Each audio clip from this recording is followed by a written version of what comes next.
Hello, everyone, and welcome to our webinar today. Hope you all are keeping safe in these unusually difficult times. We understand that that you worry about your parents back at home. I am Alka Gupta, Marketing Manager of Tribeca Care. I will give a brief introduction and then we welcome our speakers on board for this webinar. So you all are being muted at the entry. This webinar is for around 40 to 45 to 50 minutes. If you want to speak, please click on raise hand. We will unmute you to speak. If you want to ask a question, you can type on the chat box. We will address all your questions towards the end of the webinar. So let's welcome our speakers today. Mr. Tomojit Datta, CEO, co-founder Tribeca Care. Mr. Prateep Sen, co-founder Tribeca Care. Mrs. Elena Datta, co-founder Tribeca Care, Mr. Joyanta Sen, Chief Operating Officer Tribeca Care. We also have a special attendee today, Dr. Sandeep Kumar. He's COVID advisor to the government of West Bengal. Now I will hand it over to Tomojit to start the webinar. Welcome, Tomojit. Thanks, Alka. Good morning, good afternoon to you, wherever you are. A quick introduction. My name is Tamojit, and I'm one of the co-founders of Tribeca Care. It is my absolute pleasure to welcome you to this webinar, along with all my other colleagues on the call, Elena, Prateep, Joyantada, and Alka. I'm also delighted to have Dr. Sandeep Kumar as a special invitee on this call. Sandeep has been an advisor with the government on its COVID response in the state, and we are proud to say he's also a Tribeca alum himself. He worked with Tribeca for a couple of years a while ago. This is, of course, an unprecedented time for us all. It's even harder for those who are at higher risk. So, for example, the elderly. So many of us are especially worried about our own parents and how they will cope with the developing COVID-19 situation. We are increasingly being asked by families about how best to protect their older loved ones in these tough situations. And it is not just for today. I think a lot of worry is about what's going to happen in the future, in the next 6 months, in the next 18 months, and so on. So the typical questions we receive are things like, should the elderly maintain social distancing even after the lockdown, for example? Or how do we practice social distancing in a country like India, where people are constantly coming in and out of the house, for example, cooks, maids, drivers, etc. So the webinar, this particular webinar, is our attempt to answer some of these questions. We may not have all the answers today, but we will share our experiences and perspectives as Tribeca, which has been gleaned or developed by serving over 20,000 elderly citizens over the last 6 or 7 years. Some of you on this webinar are already Tribeca clients or members. Some of you are taking care of your parents on your own. But whatever your situation, we hope you will find this session informative and useful. This is actually the third webinar we are doing today. We have done one for Asia, we have done one for Europe, and now we're doing one specifically for North America. So hopefully we'll get better as the day goes, and hopefully, this will be the best. But anyway, thank you yet again for joining us today. First, a little bit about Tribeca itself. We are one of India's largest elder care platforms, having provided more than 6 million hours of home-based care in Kolkata alone since 2014. Our mission is twofold. One, to help the elderly lead a better, safer life at home. And the second, equally important mission is to help families like yourselves to manage your loved one's care more easily, even if you, for example, stay in a totally different household or a different country. For each of the founders of this team, we started Tribeca for a very deeply personal cause. For me, for example, it was seeing my mother struggle with the care of my father, who became paralyzed after multiple cerebral strokes in 2001. Both her sons, that is me and my brother, were based in London, and I'm still based in London. And it seemed like an unending cycle of organizing nurses, physios, oxygen cylinders, frequent hospitalizations. And caring for such a loved person like my dad became a 4-year war of attrition that drained and shattered us as a family. Unfortunately, this is not a unique situation for many of us.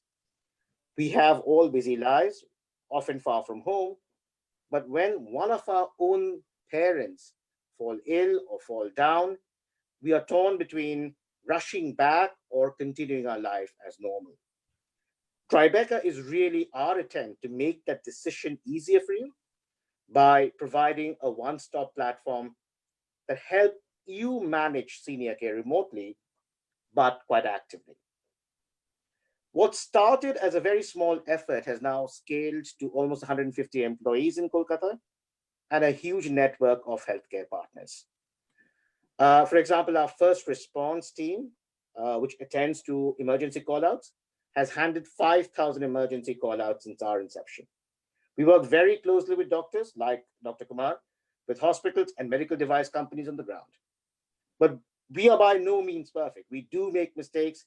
And as you all know, Kolkata is a tough, tough market to operate in. Yet we also learn quickly. We constantly try and improve. But most importantly, we try solve real problems for real families and customize to your specific needs to the extent possible. Since 2014, our core mission has remained unchanged: to bring peace of mind to families like yours. But our services have continually evolved in that time as well, as has our understanding of what families truly need. This could not have been more true since the COVID-19 crisis hit us. So let me run you through a couple of typical member problems we usually see. We see a lot of problems, but the two that come to my mind, I've tried to create a sort of straw man. The first is a high dependency request. So this dependency request would typically be, my father is 85 years old, he had a stroke, will be released from hospital fairly soon. I need 24/7 nursing support and intensive rehabilitation. He probably needs an ambulance or a doctor response in an emergency. And finally, I need a good care manager who will coordinate major care decisions with my sister in Bangalore and me in Seattle. The second kind of request we see a lot are what we call the lower dependency request. Now, this would typically be something like, my mother is 73 years old, she's actually fine. All that I need from you is a 24/7 maid who helps her in household work. We probably need a personal safety alarm in case something happens to her at night. And we certainly need a care manager who we can depend on for providing weekly support to her. But whatever the request, as you can see, ours is a fairly high involvement service where Tribeca employees are actually at someone's home taking care of vulnerable individuals. But now in a COVID-19 world, how do we manage care at home sensibly to minimize risk for our members and our own staff? So in this lockdown period, like much of the global industry, we have had to evolve our offering as well. Be it our doctors, care managers, physiotherapists, psychologists, nurses, or even senior travel advisors, we are still caring for our members, but with much more precaution. A host of measures have been implemented, for example, more PPE kits, less physical contact to the extent possible, more phone calls, some new online services. But the ultimate goal overall is to reduce the need for seniors to step out and be exposed to unnecessary risk. And we think some of these changes will probably remain even after lockdown, or should at least be followed quite strictly and stringently over at least a longer period of time. So with that, I will hand over to my colleague, friend and co-founder, Alina. She will talk about some of the popular Tribeca services that we see are being demanded by families during the COVID crisis. Prateep, my other co-founder, will later talk about what each of us can do to keep our loved ones safe over the next couple of years, whether we use Tribeca services or not. So with that, I'll pass it over to Alina. Thank you. Thank you, Tamajit. Hello, everyone, and thank you so much for joining us here today.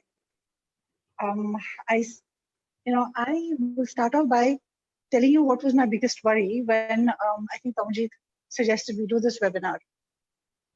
My only question to him was, why will people want to listen to us? I mean, who are you and I? And then it occurred to me in a little while after that where you are now is where we were a few years ago. So Tamajit has told you his story. Mine is not very different. I also lived overseas where my parents were here, and I lost them both within 4 months of each other. And to tell you the truth, I think I still haven't gotten over it. But the fact that I have always believed that I could have done more, that I should have been there more, is my cross to bear. So this is why I do what I do. And this is why when we say, and I say this with a great deal of confidence, that the DNA that we have implanted in Tribeca is that what I will do for my mother, I will do for yours. And by that I mean that if my mother were feeling sad, I would pick up the phone and talk. If she wanted to eat Chinese, I'd figure out a way to do it for her. If she wanted to go to the temple or to church, I would make sure it happened. But certainly I would also help if she fell down or felt giddy or any of the things that come with becoming much older. So that was an easy enough answer. But I'm not going to take up your time talking at all about what the new normal is and how everybody is impacted by it, because all of us are living through it. And frankly, nobody knows how the day will go till you wake up in the morning and you have to just deal with what's coming your way. But here's the thing about being old, that stability is really a very, very important part of feeling at peace. I don't know about most of you here on this call today, but I can tell you for myself, and certainly I speak on behalf of the elderly people we take care of, that to them, any new thing that happens every day is not a challenge to be met. It's a problem to be faced. You know, when you're younger and you have resilience, then you come at things with a perspective which says, okay, I can deal with it, bring it on. But when you're 80 or 85 or 70 or 75, you're like,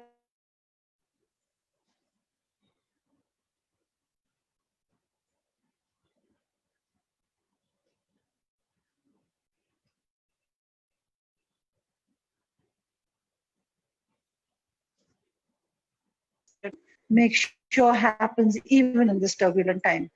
So even though we're doing all the things we have done before, the difference being that we are doing them under extremely,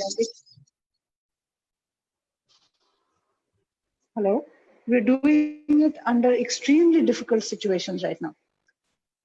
I will run you through and give you a quick snapshot of the things that we are doing in Tribeca so that you have a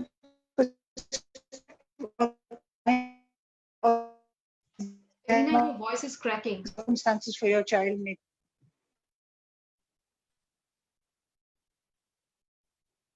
Okay, hang on a moment. Let me just go somewhere with the. Hi, can you hear me a bit better now? Hello. Yeah. Hi, can you hear me? Yes, okay, yes, we thank you can. very much. Yeah, I'm sorry about that, but you know the broadband is a bit iffy off and on. So let me quickly just give you a snapshot of the kind of things that we are doing here. Chief among them is what we've always done, which is the first response team that has an emergency response, which is fully operational, and we've done more than 100 plus emergencies during the last couple of weeks. So how does that work? I will let Jantada, who's going to come into the Q&A, answer that for you. But basically what it means is it works pretty much like the 911. So within a few minutes of your calling, somebody is there, the ambulance comes. We don't deal with any medical emergencies at home because of medical legal reasons. What we do is make sure that the person or the parent is taken to the hospital immediately so that the doctor on call there will assess and tell us what is to be done. If the doctor says she's fine, then we take her back home. I think what I'm trying to get at is that we save time. We make sure that she gets the attention she needs almost immediately. One of the other things that we've done, particularly during this time, and I suspect that, as Tamajit said, this is not going to go away in a hurry, something that we're going to be continuing to do. We have all our care managers out every day, 20, 30 of them, who are our Corona warriors. I know that's a word that's being bandied around a lot, but frankly, there is no one like our Corona warriors. Really, there isn't. They're out for hours every day, 12, 14 hours standing in line to get groceries, standing in line for hours in the sun to get medication that is needed, to get a doctor there, to change catheters, to make sure that somebody who's fallen down in the middle of the night with a broken rib gets to get to hospital. And that while waiting for admission, because nobody is admitting into hospitals without the COVID check, that the person is not left alone on a gurney, that somebody stays with him till 3 or 4 in the morning, till such time the attention is given. So, these are things that my warriors are doing. And so Dare to Care is not just about being out on the streets and making calls, but doing things on ground, literally minute by minute as it's needed. So there's groceries, there's medicines, there's banking, all the things that anybody who living a full life would need services for, right? So here's the other thing. Everybody who is in our care is not old and ailing. There are lots of people we take care of who are fine. They go out, they do their groceries, they talk to the vegetable guy, they make friends with the fruit man, they chat with their regular fish guy. But these points of contact, these connections are now gone, right? And so they feel very bereft. They feel that they have nothing going on and that everybody is forgotten. And for that, we run a volunteer service where we have a whole band of people. And on the other side, we have a whole list of people who we call pretty much day to day, to have somebody call up and chat and make friends and, build relationships around that. So the person that is left in their house without the ability to go out is no longer without a network of people who he can chat with, right, or connect with. We, of course, have assisted telemedicine, which means we have a bank of doctors who you can call, including a doctor who will come home, do medical procedures, admit you to hospital, change catheters, do ECGs, do blood tests, all of that. We've already done more than 300, I think, consults in the last couple of weeks, which means that even if you're ill and old and at home, you will still get the urgent medical care that you need. A lot of the people we take care of, a lot of people everywhere in the country actually, have part-timers who come and do their work, right? So not everybody has live-in maids, but given this current situation, part-timers are not being allowed in because they're in containment areas, A. B, there are no public modes of transport. So people who would take locals and subways, as you would know, to get into work, those services are suspended. So there is no way for them to come into work. What that translates into is that people are unable to get their lives back on track. So there is no one coming to cook, doing their groceries, nobody helping with the cleaning. So what we're doing is we're putting together and have 24/7 maids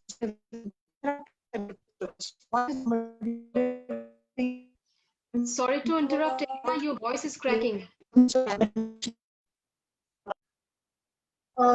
Okay, I'm sorry, the more people that use it. Hello? Yeah, why don't Yeah.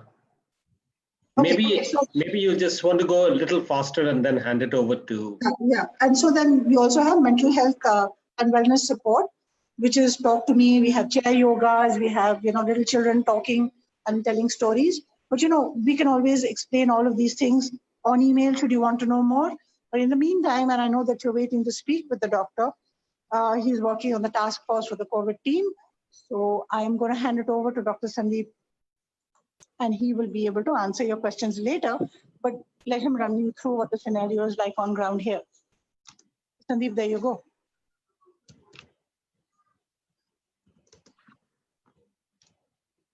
Hello? Yeah. No, you got to turn his mic. He's muted. Alka, he's muted. He's on mute. Yeah. Yeah, hi. Hi, can you hear everyone? Yes, Yeah, yes. okay. Yeah, hi. So good morning, everyone, and good afternoon. Most of you are probably in North America, listeners.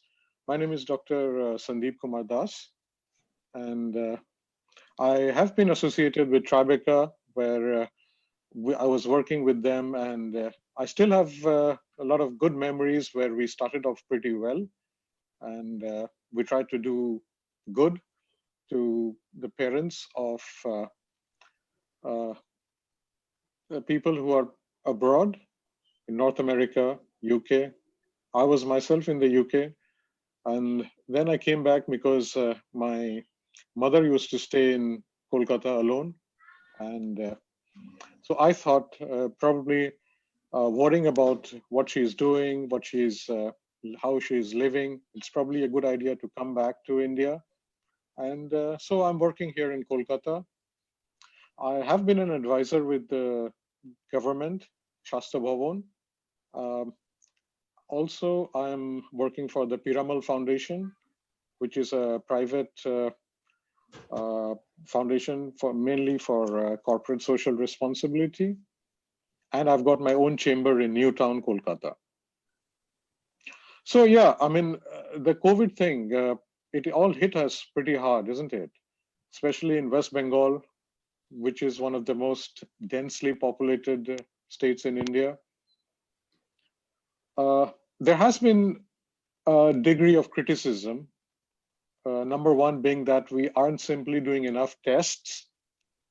That's why we are getting relatively less number of positives as compared to, say, Delhi. Delhi is doing the highest number of tests per lakh population. Also, there has been some criticism over being unable to supply enough PPEs to the healthcare workers who are doing a fantastic job. But sometimes we are really overwhelmed by the sheer amount of people who are knocking at our hospital doors, be it public or private. So, but we are trying to get back on track with the COVID thing. And this is something.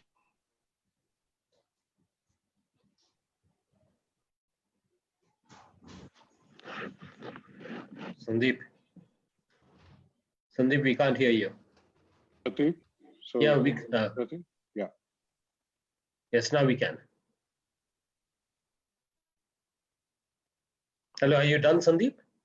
Sorry. Yeah, I'm done. I hand it over to Pratik. Okay, very good. So thanks a lot, Sandeep. What I will do is, again, I'm one of the co-founders, and what I will do over the next, 5 to 10 minutes is to walk you through, what we should be doing post-lockdown, right? So we all have ideas about when the lockdown is going to end, but what does it mean once the lockdown ends? What does it mean for our parents? So to base, our response, what our response is going to be, what I like to do is to talk about our assumptions very, very quickly. So the assumptions that we already know is that, it's actually three items, right? We know that the problem is not going to go away. So it's here for the elders, for the problems. It's going to be there for about another 12 to 16, 12 to 18 months. People say 24 months till the vaccine comes about. The second thing that we know is that this COVID is fairly lethal towards those over 65. So basically the elders. And there are mortality rates which says it is 8%, it is 15%, but whatever it is, it's fairly high. And third is what all the hospitals are actually, and hospitals, governments, experts, Dr. Kumar would be saying, is that anyone over 60 should stay at home, anyone under 10 should stay at home, right? So these are the three things that we already know. On the other side, what we do know is that, and this is what we have learned over the last 6 years, is elders need help, right? There are some who need more, there are some who need less. Someone like my mom, who's about 85, has a full-time maid. She needs care all the time. You can't, she just can't deal with her life without someone taking her to the bathroom. On the other hand, you'll have a 70-year-old or a 65-year-old who does most of the things themselves. But at some point, what happens is that they need help with certain chores or to go out and so on. So once you sort of cross over into the senior section, you need help in some way and form. The second thing on that is that the more you stay at home, the more your health deteriorates, right? So mental, physical, loss in confidence, that's a vicious circle that happens. And once they start staying at home, we have seen so many cases in which the whole vicious cycle starts turning, really, really fast. In often cases, you'll also see that some of the elders get into a fear psychosis that they just don't want anyone to come in, right? So we have all of these sort of, this is the bedrock of, or the information that we have right now. What do we need to do?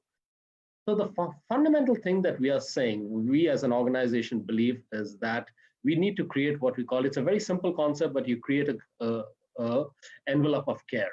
What that basically means is that you keep the seniors mostly in their homes. I know it's like a lockdown, but you keep keep them in their homes. You get very few people to actually come into contact with them, and then keep everyone sort of outside. And then you have another group of people who are sort of servicing the people on the inside, right? So that is that envelope that you're really creating. What this means is that it's either no touch or low touch, right? So very few people touching them, and the others are touching them, or when I say touching them, they're coming in contact with them, but again, following a lot of the sanitation protocols and so on. How does the envelope of care actually work in reality? I think it's 6 points, and we sort of spoke about it, but I'll just go over it very, very quickly. Number one, have stay-at-home maids, right? Instead of having maids who are coming and going, and the usual thing that happens in Calcutta, have 1 or 2 people who are actually staying out there, making sure that things are working out. The second is that when it comes to groceries, when it comes to deliveries, make sure that there are outside people giving it to the people who are in the inside, right? So you have to create that structure around it, in which you have these people who are either bringing the medicines or the groceries into the first group. And again, the people who are doing it have to follow protocol. It should be a low touch process. Make sure that they are, they have it in a bag, put it at the door, ring the doorbell, walk away, all of those things. Third is on doctor visits. And I think this is the silver lining which is happening, which is that doctors never used to want to visit homes. We still don't want the doctor to visit homes, but telemedicine is sort of taking off in India. And I think depend upon telemedicine as much as you can going forward. Yes, we understand that those over 80, those over 75 may find it difficult to use a gadget to do telemedicine. And that is where someone like us can actually create what we call an assisted telemedicine, in which teleconsultation, in which one of our care managers can actually go down, with full garb, with full PPEs or whatever it is, and make sure that the telemedicine, the teleconsultation is sort of assisted at the homes. Fourth, and this is very, very important, is that prepare for emergencies. Make sure that you have a structure in place, knowing that if there is an issue, there are people who can actually help you, help your parents or your parent to get to the hospital very, very quickly, right? And there are 2 or 3 aspects to it. One is that the first aspect is you need to make sure that the ambulance is available and you know which hospital to take them in. Oftentimes what happens is that, and especially right now what's happening is that there's gouging on the ambulance side and so on. So make sure that you have trusted people who could actually organize the ambulance for you. And in often cases, take them to a hospital. Again, hospitals are getting a little fluid. What I mean is that, you don't know which hospital is going to accept patients because of the COVID situation. So at some point you take them to one hospital, and then if that does not work, you take them to the next hospital. And we have actually, over the last about 3 or 4 weeks, we have done about 40 to 50 cases of these, but we have been able to get people admitted into hospitals. So there's the fluidity of actually getting the person out there and getting them admitted into the hospital. And then, once you do that, there's also, how do you make the payment out there? There is that entire rigmarole that you have to work through. 5 is the monitoring has to be a lot better. So what I'll urge all of you to do is to get, obviously talk to your parents every day, but at the same time get, third-party views on what's really happening. That's very critical. Because only through that process would you be in control and know really what's happening on the ground. And number 6 is mental health, right? Depression sets in, so guard against that. You don't want your parents to go really, really unhappy in this period and want to actually venture out. So do whatever it takes to actually keep them in good spirits. How will you do these 6 things? And I think, and I'm here talking about not only our members, our customers right now, but also people who are here because they want to hear, what should they be doing? I think a few things. These 6 things are something that you have to embrace and sort of put in place, right? You almost have a checklist and make sure that those things are being adhered to. Second, I think, is that get in control, right? And what I mean by get in control is speak to people, know what's happening. If you need cameras in the home, put cameras in the home so that you can see for yourself what's happening. In often cases, it is my care managers, but if not care managers, get a neighbor, someone else to actually, give you the third-party view. And that is something that we are doing. What we are also doing at the same time is to set up the escalation matrix very, very strongly, whether it's Jantada, whether it is me, whether it is Tamajit, right? If there is an issue, escalate it up and take care of it, right? So that's something that's very, very critical. Keep your ear to the ground. So understand what's happening in reality. So it could be either through us, or you may have your own network in Calcutta, but understand what's going on. There are lots of these red zones, containment zones, and those are things that you have to navigate through, because if it's a red zone, you're allowed to do certain things. If it becomes a containment zone, then only the police needs to be involved. And what we've been able to do is to be in touch with the police, with the bureaucrats, so that we can sort of get our stuff done, right? So far it's been good, but we don't know if it gets any tougher what's going to happen, but we are trying our best in this market. If there are additional services that you need, like plumbing and home maintenance and all of those things, again, sort those out. You need people you can sort out. You don't get carpenters anymore. You don't get other people sort of coming in. Again, go back to the basics and say that low touch, no touch. So if you want, again, help on that, we can possibly help you, but that is something that you have to get sorted, right? Paying of tax bills, home taxes. This is something that's going to continue for the next year and a half at least. So with all of this, what I'm really trying to get to you is that these are trying times. These are trying times for us, it's trying times for you. And our intention was to give you a flavor of the situation here in Kolkata and with the elders that we manage, right?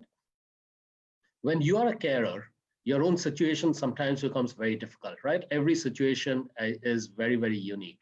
And sometimes you think it is insurmountable, that it can't be solved. One thing I've realized that after 6 years of working and starting in Tribeca, I know of one thing, which is that everyone's situation looks very impossible and daunting, but talking about it really helps, right? Because we have seen some flavor of those issues, and we will be able to help in some way and form, or some derivative of that is something we can actually bring to the fore. What Dr. Kumar was saying, what I have been saying, what Alina has been saying sounds a lot of doom and gloom, right? But please note that this is one of the things that we need to do. So one of the philosophies that we have is, we hope for the best and prepare for the worst, right? And what we are talking about right now is actually preparing for the worst. It is good to be optimistic, but yet stay grounded at the same time, right? And the reason why we need to do that, why you need to do that, is because we are talking about lives of people that you really care about, right? And in these scenarios, staying cautious really matter, right? With that, I think I'm done with what I had to say. I'd like to now hand it over to Alka. And there are lots of these questions that have come about, and maybe Alka could actually go one by one and ask, get all the people out here to ask us the questions. Yeah.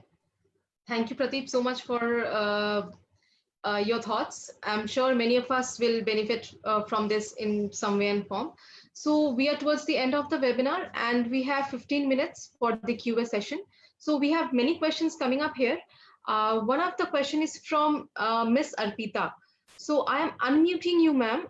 You can ask your question to our speakers. Hello, ma'am.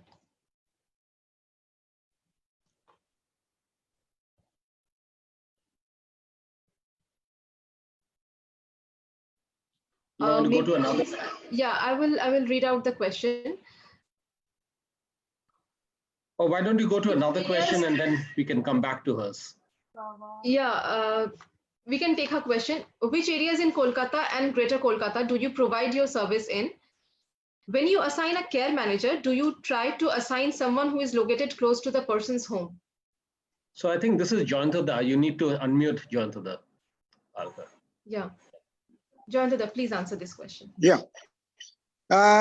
See, we are providing service to almost all the parts of Kolkata, right from Joka to Belghoria in the south and the north, and from Sonarpur to Behala and along the entire Bidhannagar and Newtown area. So anywhere you are located in Kolkata, we can provide you service. This is number one. Number two is that whenever we designate any care manager, we always see that he or she stays near the residence of the member.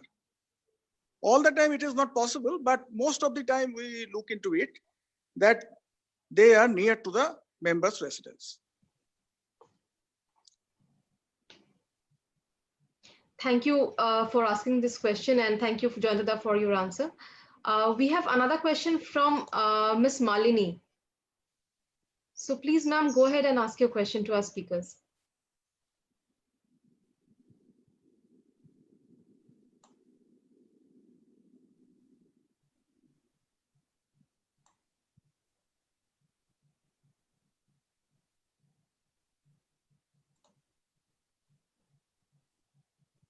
Yes, Hello, ma'am. can you hear me? Yeah, we can. Okay, so this is Malini.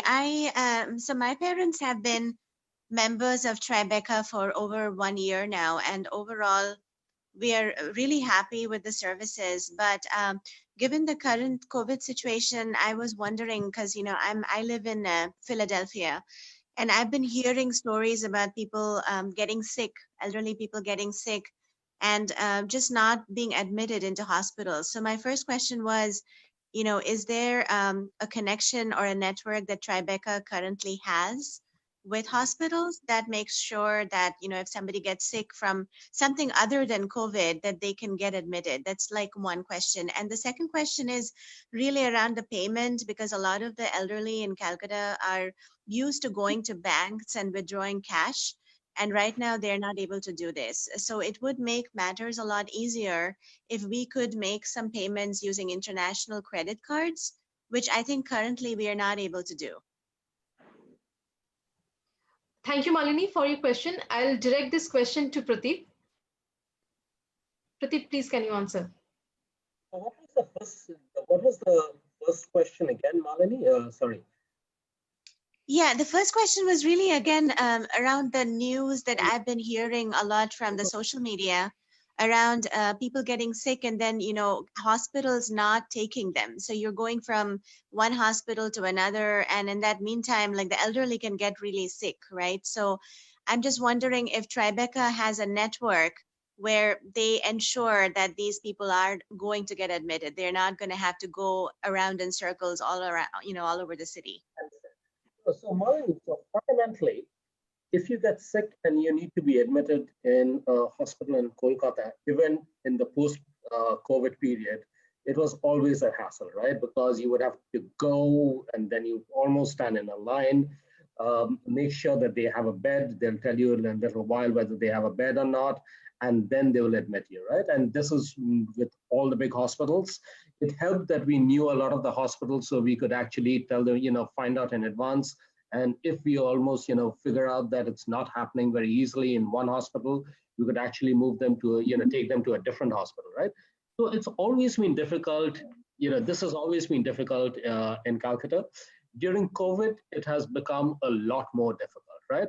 The reason, again, is that, you go in with certain assumptions, and then it's often that the hospital, again, doesn't know that there is going to be a case out there, and then the police doesn't allow you in.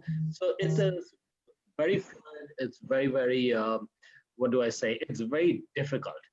However, at the same time, so far, I think Joyanta and his team have been able to, I think in the last, once the lockdown started, we have done about 40 to 50 emergencies. And these are emergencies at night, 2 o'clock, at 4 o'clock during the day. And in nearly all of them, not nearly all of them, in every single one of them, we've had the patient to be admitted, right? Sometimes it is to take them to one hospital and then to the other. And I think that going forward, we would be able to continue with this. However, we don't know what the situation on the ground is going to be. Now, I'm not going to, again, say that there could be a very slim chance of that happening, but because we know enough people in the industry right now, we will be able to make sure that your parent is not stuck at a hospital, but we can actually make the rounds. It's probably going to take a little time, but we will be able to get them admitted somewhere, maybe in a smaller hospital, but but we should be able to do it. And that is what we are working very hard to get done. Does that answer your first part of the question, Malini? Yeah, I think so. Thank you. On the second one, on the international payment, right? So we've had people, the way that it has worked in a lot of cases, and especially with our more elderly patients, members, is that sponsors such as you, carers such as you, actually sent us money. So they send us 20,000, 30,000, 40,000, almost like an imprest that we keep.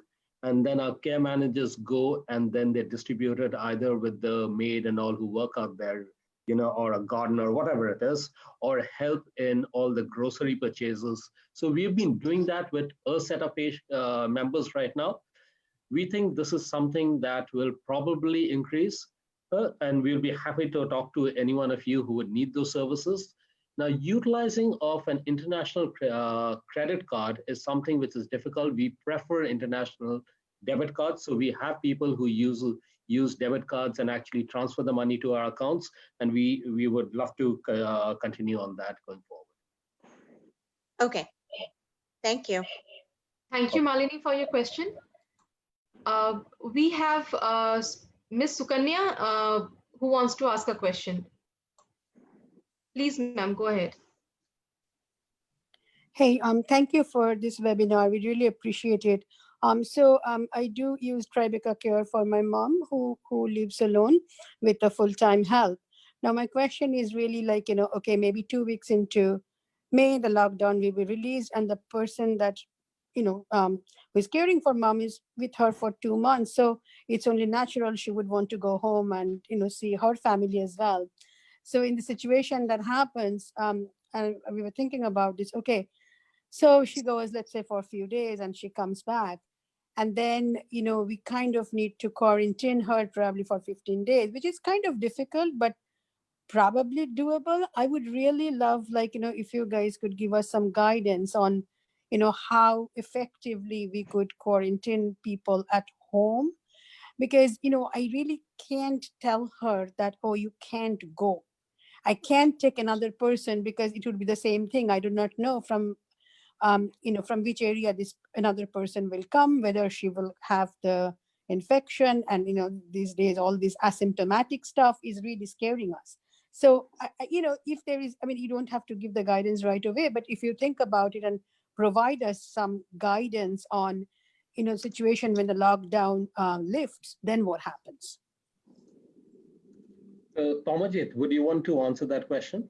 Alka, you may just have to. Yeah. Yeah, hi. So this is Tamajit here. I think that's a great question. It's a question that a lot of our customers and our members are asking. And I think the short answer is that we don't know the exact next step here. What we are doing, we are assuming that post the lockdown, there will be a fairly large number of attendants who want to go back home, right? Because they've been working at the same property or the same house for about 2 months. So we are working on the assumption that a certain percentage of the care workers will probably go to their own house, at least for a little while, before they want to come back again. So we have a whole team which is already coordinating with the attendants at the back end. They're being talked to every 2 to 3 days by our team to understand who wants to go and who wants to probably continue. That's one part of the planning, which is that the people who want to go back for a while, what kind of replacements can we do? Now, there are a couple of things. I understand your concern that if you do have a replacement for even, say, 2 weeks before the original person comes back, there is a concern about the quarantine, et cetera, et cetera. So I think what we're doing on that is that we will have some of the basic checks done before we do a replacement. Obviously, we can't guarantee for sure whether the person has COVID or not. In fact, like everywhere else in the world, I'm based in London, same issue in London. I'm sure that's the same in the UK, in the US as well, that testing is not rampant as yet. It's not that common. So we can't possibly get a COVID test done for the new person, but we can certainly check for some of the basic things like temperature, cough, body pain, and so on. We can even get a doctor to have a look at her if required. That's one possibility. I'm not 100% sure how a quarantine in a place like Kolkata will work.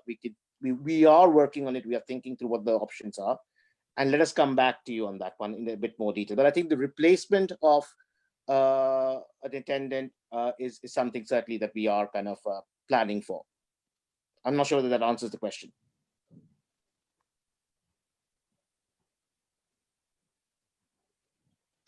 Hello? I think Sukanya's on mute. Yeah, Sukanya. Hello. Yeah, hi. I know, appreciate that. Yeah, I haven't been muted. But just a quick one on the back of it. Like, would you provide the same service if the caregiver is not from you? I mean, we can figure out the monetary part of it, but will that a service that would be offered if we ask for it in terms of checking them in when they come back or something? You mean to say a doctor checkup of the person coming in as a replacement? Yeah. Absolutely, we can certainly look into that. Okay. So I think we can do a kind of an offline conversation on your specific case. Sure. Early part. Absolutely. Sure. Thank you so much. Thank you, ma'am. We have another one from Miss Piki Ghosh. So, ma'am, can you please ask your question? Hi, yes. Am I unmuted? Yes, ma'am. Okay, thank you. One of those I know Malini asked and I got the answer, which was about the hospitals, but my other question was about doctors. So let's say it's not an emergency for my parents. They just need to talk to a doctor about some aches and pains, etc. So can those kind of calls be arranged? And the second part of the question to that same is, can the care managers help or assist with these calls with these doctors? Because I believe these would be telemedical calls and not an in-person visit. Yes, so the very quick answer to that is yes on both counts, right? So there are lots of doctors who are actually willing to do telemedicine right now, right? A big change from what it was before. So so if you have a specific doctor in mind, we could obviously speak to that doctor, but we also have a panel of doctors who would be willing to do this, do the teleconsultation. Again, if you need some help on the other side, if your parents are not that, they're not that adept at using the mobile phone for the telemedicine, if there are pictures to be taken and all that, we could obviously assist in that too. Okay, yes, because my parents, I would say they fall on the latter part. They're not technically savvy anymore, so they would need help. Yeah, so what really happens in that is that you would have a person who will go down and maybe do some level of, the check that a doctor would do, like, checking their temperature and a few other things, almost the paramedical things. And then the doctor can then use that to make his decision a lot better. Okay, thank you. Thank you, ma'am, for asking your question. We can take a couple of questions now. We are towards the end. So there's a question from Mr. DC. You can go ahead, sir, and ask your question to our speakers. Sure, great, thank you. First of all, I want to appreciate all of you taking the time to do this. We are already members, and hearing the three of you speak, including Joyantata, who I've met personally, and I've also spoken to Elena a little bit earlier, hearing them directly from me, all of you was great, and thank you for all you're doing till now. With this webinar, I got a much better picture of how you're handling it in Kolkata. My question is, my parents are 77 and 73, so they are managing for now, okay, with neighbors helping. We did have maid services earlier, and my mom was just recovering from a hip replacement operation surgery.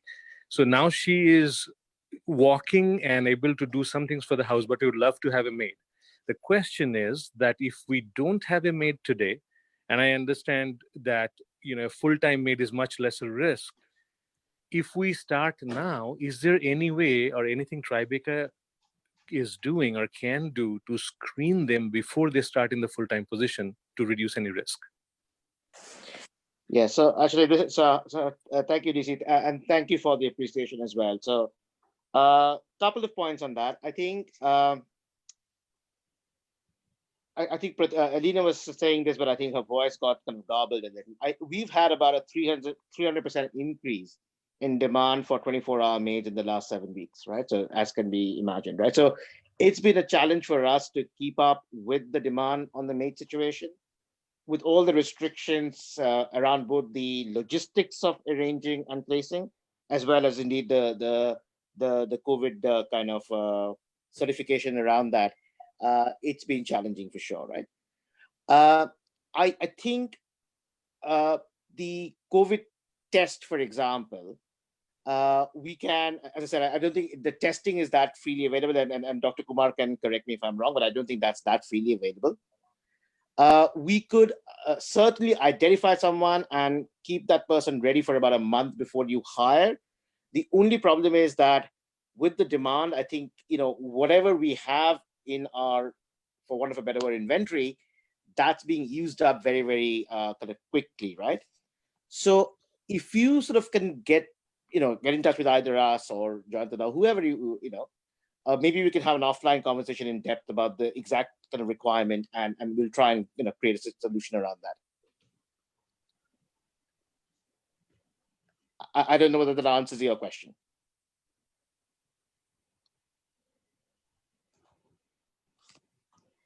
Yes, sir, are you satisfied with the answer?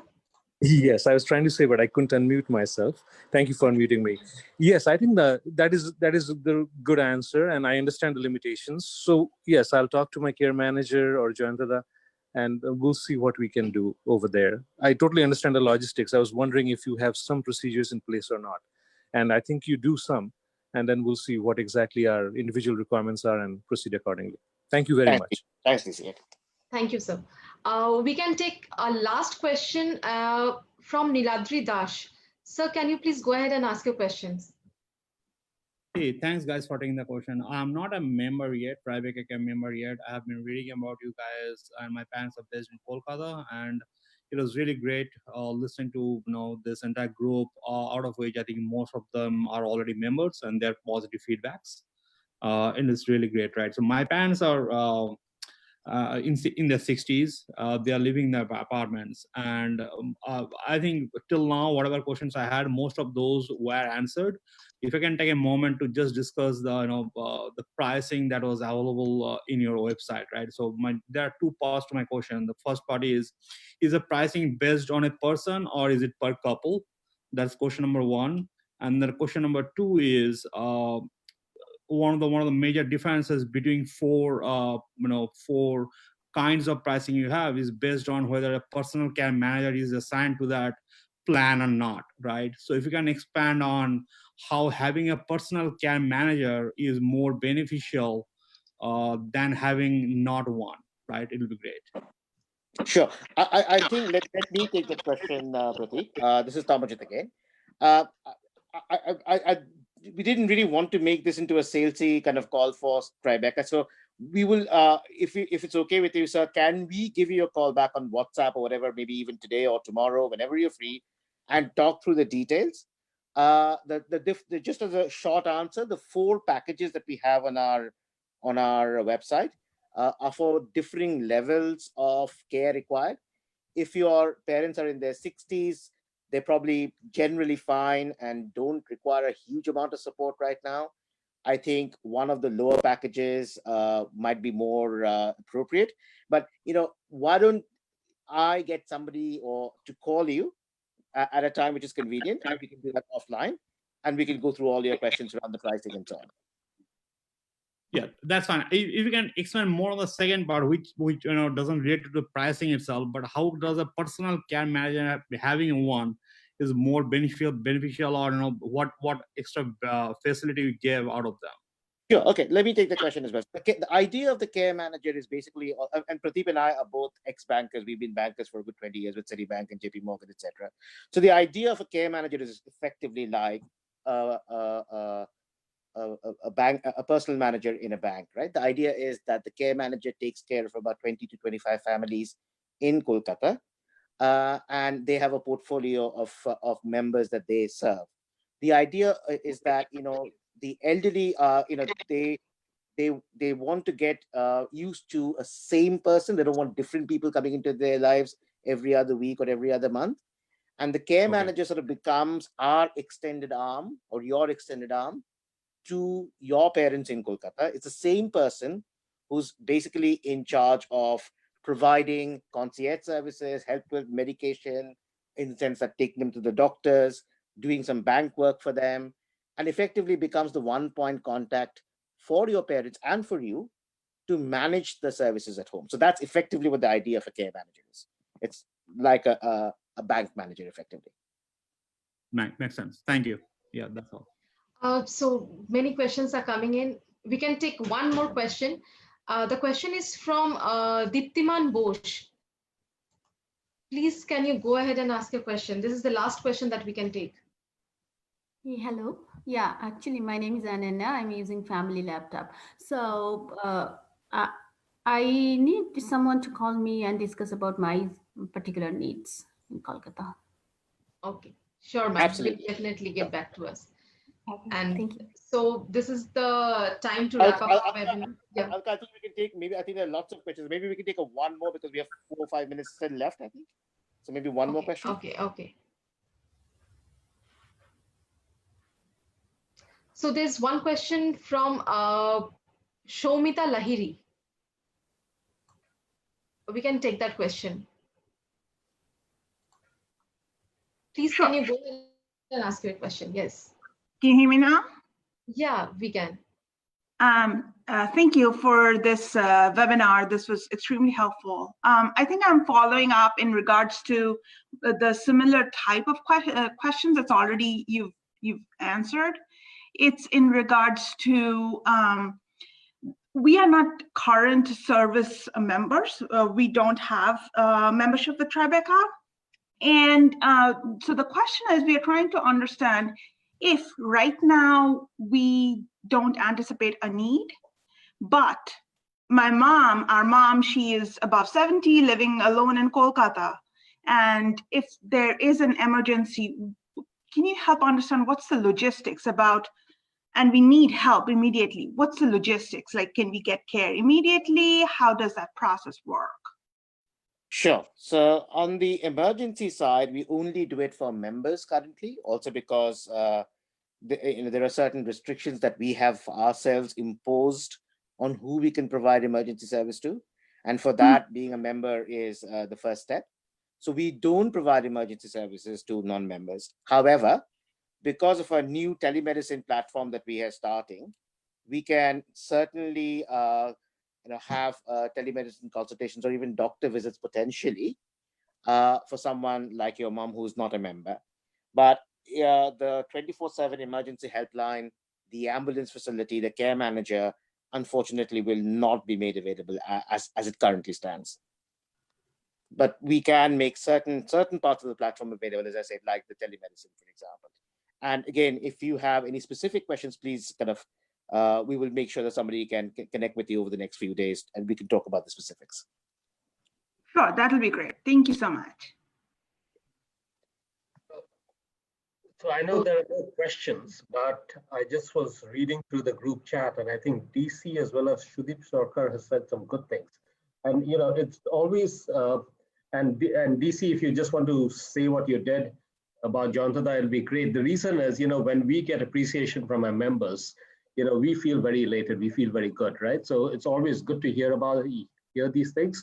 And especially when you actually call out someone, it sort of means a lot more to us. So DC, do you want to just say what you just did? Absolutely. Thank you. I mean, Mr. Joyantada Sen, he's probably like my father's age, just a little less than that probably. But my name is Dipendra. I don't know if Joyantada would remember that. Dipendra Chatterjee, and my parents are in the Calcutta airport area. I was willing and thinking about a service like Tribeca and was researching quite a bit. And in the end, I was not able to pull the trigger, if you will. At which point, I talked to Joyantada and somebody, Miss Alina and Miss Ananya, who are in your offices in Kolkata, had given me an idea. And Miss Alina was amazing and persuasive in her, passionate story of how they started, which is where I really, really loved. She really helped me way back last year, understanding where Tribeca came from. What I did not know was if that passion translated or transitioned to all the rank and file members. And that's when Joyantuda came into the picture, if you will. He came and met us and my parents. And like I said, those qualities, the caring attitude, the pragmatic calm that he came with, and the stoic assurance that, Tikachi, we can do this, we can take care of this. We have been doing this. We are not novices on this one. And we know what to do in different situations. And we have the collective experience of so many people and the very fundamental foundational passion of the founders to start with. And then my question to him was, does it translate to everybody else? And he says, you will find out. And it does. And so that is what gave me the peace of mind. I live in the US in the Nashville area. And my parents have, been suffering from different things over the last year and so. And which is why I needed, more than anything else, the peace of mind that came from these kind of qualities in your leadership. And the more these leadership translates into the rank and file members' daily activities and we see them, the better. And our care manager has been helping us quite a bit in terms of, we have not needed hospitalization service or anything, but she has been making sure that my parents are okay and so on. But my peace of mind comes from your leadership. And I see that in Elena earlier, in Ananya, in Joyantuda for sure. And now I see some of them in you guys. So thank you very much. Thank you so much, sir, for your appreciation. There's a last question that we would like to take from Arundhati. Ma'am, please go ahead and ask your question. This is the last question that we are taking. Hi, yes, can you hear me? Yes, we can. Yeah, thank you. So recently, a few weeks ago, someone called my parents and offered to come in and do a in-person check-in at home, but this was not their care manager. It was a someone we didn't know. So no, I don't want a stranger coming into the house at this point to do a check-in. I would like the care managers if they're doing check-in. So it was a very basic question. Are the care managers currently doing only telephone check-ins, or are they doing in-person check-ins? Joyantuda, you want to talk about that, or should I? So let me, Joyantuda, you want? Pradeep, you can go ahead and answer the question. So it goes this way, right? So right now, especially, so in pre-COVID, it was very clear. So we had promised certain number of in-person visits. We promised, phone calls. We were going by that protocol extremely, strongly, right? Once the COVID issue and the lockdown happened, what happened was that, general transport actually, stopped. But people couldn't travel out. So what we started doing was sort of truncated the number of actual calls happening, unless there was groceries to be sent, so we had, cars actually, where we had got approvals. We had care managers with bikes and a lot of other people who were doing a lot of jobs. But in some cases, we were actually spending a lot more time doing phone calls. So we actually bumped up the number of phone calls that we are doing. We started doing it nearly every day or every second day, especially because the traveling out was going to be a little bit of a challenge. What Joyantuda has been able to also do is, in a lot of places, to actually send out the car and send out people on bikes to different places, to different homes. The reason, again, is that we think that if a visit has to be done, so it's almost like checking that the person is well, right? So if you can't send person A, maybe it's a woman who can't travel because of all the lockdown issues that are there. What we've actually done is as you said, it would probably be a guy on a bike, and he would be, again, another trusted care manager that we've had, who would go on to see that everything is fine.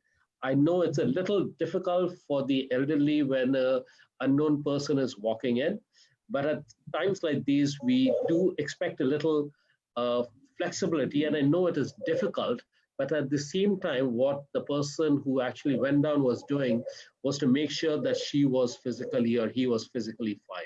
And that's what we've been doing a lot more over this period. So yes, there has been a different care manager who has gone out, but that's because those are the people who are available who could actually travel to different places. What I hope to see, it's not perfect, right? A lot of things are not perfect at this time, but we are trying to sort of roll with the punches and do the right thing just to make sure that people are safe at home. Does that answer your question in any way? Well, I yes, sort of. I absolutely understand that the care managers may not be able to make physical visits. That's absolutely understandable. However, it's not really feasible to have someone that the elderly people have no connection with, at this particular, with the risk of infection, have someone come into the house that they don't know and have no connection with. So it would be easier for the care manager to do a video visit. That would be preferable to a stranger coming in. That's absolutely fine. We can certainly kind of make that happen. So I think as different people have different priorities, and I can completely understand yours that you don't want to expose your parents to any additional risk if not needed. So we understand that, and we can certainly make that happen. Mm-hmm. Thank you, ma'am, for your question, and thank you everyone for joining today. It's time to, yes, Pradeep, you want to say something? So I think, Arundhati's question, I think are the type of questions we like, right? Those are difficult questions, but because we hear those, and then we also realize how we need to change ourselves, right?